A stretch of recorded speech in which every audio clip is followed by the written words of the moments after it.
Over the last year, we've witnessed a generational switch up on Jujutsu Kaisen. The way y'all talk about Jujutsu Kaisen now compared to the way y'all were talking about it when it was airing both manga and anime is night and day. And today I want to explore how that happened, how we got here. How did JJK go from being one of the biggest names in anime manga, honestly, one of the biggest shows in the world at one point, to people kind of acting like it is what it is or so whatever thing. But before we get into it, make sure you like the video, subscribe to the page, hit the noti bell, let's get to it. All right, so between 2023 and 2024, JJK became one of the biggest names in anime manga. And part of that is because both the anime and the manga were airing crucial points of the story at the same time. Season 2 was literally breaking Guinness Book of World Records. It was the most in-demand show in the world at one point. According to data science firm Pair Analytics, Jujutsu Kaisen had a global demand rating 71.2 times greater than that of the average TV show. And the way their system works is it captures billions of new data points each day, including video consumption, social media engagement, and research actions. So the demand rating is basically the aggregate of how much people watch the show,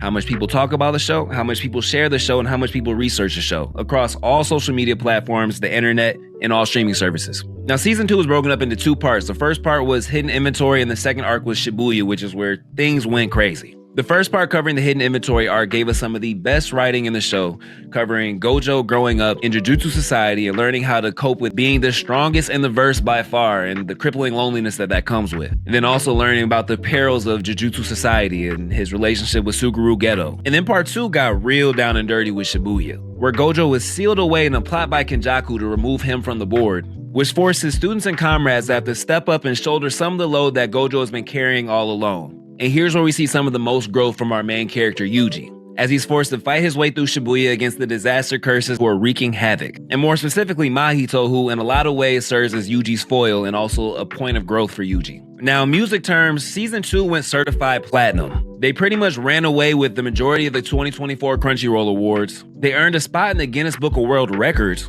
and they delivered what might have been the best animated fight of the year, Sukuna versus Mahoraga. Now, this fight literally pushed the boundaries of animation. It had stunning art direction, the choreography was A1, the sound design was amazing, and the musical scoring sealed it together. While the animation style was definitely outside the box, I feel like it perfectly captured what the manga was trying to portray, and in a lot of ways, it elevated it to the next level.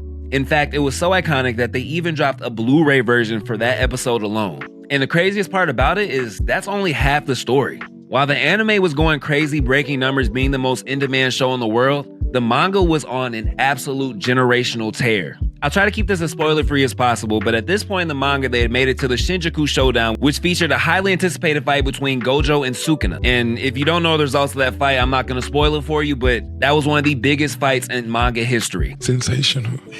And that's the word you're looking for. It was so big that whether you were reading the manga or not, you were aware of what was going on. And at that time, the manga was dropping week to week. And before the chapter actually released, every Wednesday, the chapter would leak on Twitter. So basically, you'd have the leaks on Wednesday of the next chapter, and then on that Thursday, you would have the anime episode drop, and then on Sunday, you'd have the official chapter drop. So your feeds from Wednesday to Sunday will be completely taken over by JJK, whether it's Twitter, TikTok, Instagram, or YouTube. Now, the Gojo vs. Sukuna fight lasted for about 6 or 7 chapters, so that's roughly a month and a half of airtime. And when that last chapter dropped, revealing the results of the fight, Jujutsu Kaisen went nuclear. Regardless if you were a die-hard fan, a casual, if you were reading it week to week or just watching the anime, you knew exactly what was going on because it was the biggest thing in the world for that little moment in time. You had celebrities posting about it, hoopers, actors, rappers. Bruno Mars was talking about it. Jennifer Lawrence was talking about it. Meg Thee Stallion was talking about it. Usher did a cosplay of one of the characters that literally spoiled the manga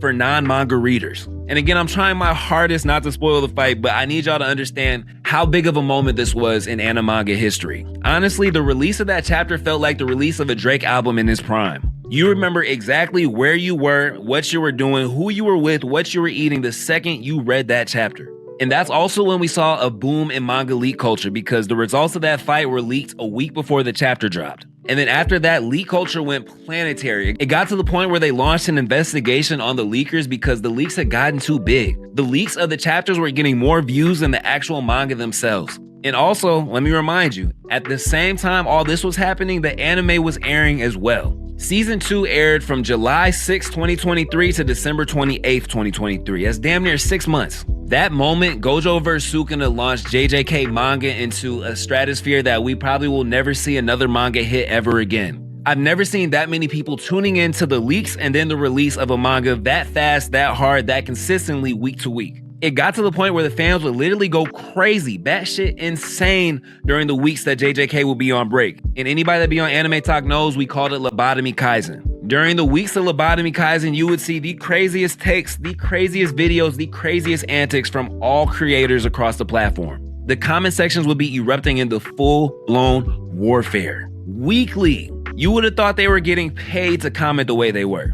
And this lasted all the way from October 2023 to October 2024. Which brings me back to the topic of this video. If JJK was once one of the biggest things in the world, one of the hottest things cooking, what happened? Well, in my opinion, there's two parts to that answer. The first part is the manga had a terrible fall off. The Shinjuku showdown, where it was everybody versus Sukuna, lasted for so long that it came to the point where the hype for JJK had surpassed any kind of logical expectations, which would normally lead to this kind of fall off, except the ending of the manga was rushed. So you had this point where we're watching this fight for months on end, and then the fight is finished and the manga ends within 4 or 5 chapters. And with the fight that long, with the story that layered, there is no way you can end it in 3 or 4 chapters. Now later on, it did come out that Gege Akutami, the writer, was experiencing health issues throughout the latter half of the Shinjuku showdown, or the final battle. So I'm sure in a lot of ways dealing with the illness and burnout played a huge role in the rushed ending. But not only did that anger the fans, it also changed the overall opinion of the story of Jujutsu Kaisen. Now, me personally, I don't think it's the end of the world. I wasn't the biggest fan of the ending, but I do feel like the anime will be able to fill in some of the gaps that the manga left. The second thing that I think contributed to the massive change in opinion on Jujutsu Kaisen is the release of Solo Leveling.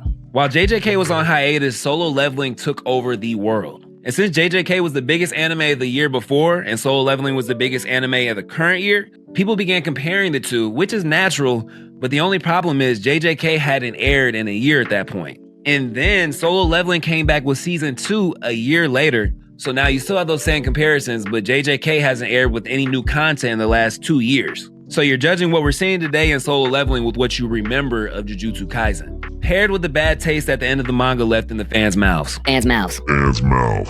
Pause. Left in their mouths, I don't know, what the fuck? So me personally, and look, this could be my opinion, but I feel like there is a huge amount of recency bias playing into the way that we look at JJK. And listen, I'll let y'all decide whether or not you think Solo Leveling is better than JJK. For me personally, it's kind of hard to decide. I read both the manga of JJK and the manga of Solo Leveling, and I love them both for different reasons. JJK can be a little bit more layered at times, and I like a lot of the other characters, but Solo Leveling is like a non-stop adrenaline rush, and the story gets better and better the closer you get to the end. I'd even go so far as to say the ending of Solo Leveling is better than anything else I saw in Solo Leveling. But that's a different topic for a different video. So what does this mean for Jujutsu Kaisen moving forward? Well, I think that JJK is setting up to have one of the biggest comebacks we've ever seen in manga. The two reasons I gave you for what attributed to his fall off were: 1, the manga, the source material, had a rushed ending that fans weren't too excited about. And then 2, the popularity of Solo Leveling created this recency bias against Jujutsu Kaisen. Both of those two things can be fixed by the anime's return. At some point in the future, Gojo vs. Sukuna will be animated, and I promise you it's going to be the biggest thing we have ever seen in anime history. Especially considering the way that they animated the Sukuna versus Mahoraga fight, and then also considering the build-up in the arc that comes right before their fight, which is the Culling Games. That should be enough to take care of the recency bias against JJK. Now, as far as the ending goes, we've seen this recent trend in anime where instead of making filler episodes that are pointless like back in the day, they'd have this random ass beach episode or a random ass cat episode where they're chasing a cat across town. Now, instead of that, anime get with the mangaka and they create this anime only filler which fills in the gaps that he left in the story. And 9 times out of 10, that filler is canon. Honestly, we should find a different word for it because filler has such a bad connotation, but that's probably a subject for another video as well. So if they can nail the Gojo versus Sukuna fight and fix the ending, or at least fill in the gaps the ending left in the manga, I think Jujutsu Kaisen is poised to have one of the greatest comebacks we've ever seen. So that's my take on it, but I'd love to hear your thoughts. So be sure to let me know in the comments, why do you think we saw such a crazy switch up on Jujutsu Kaisen this year? Do you think it had anything to do with the success of Solo Leveling? How do you feel about the ending of the manga, and what are you looking forward to in the anime coming up? Be sure to share your thoughts in the comments below, and while you're here, make sure you like the video, subscribe to the page, hit the noti bell, and I'll see you next time.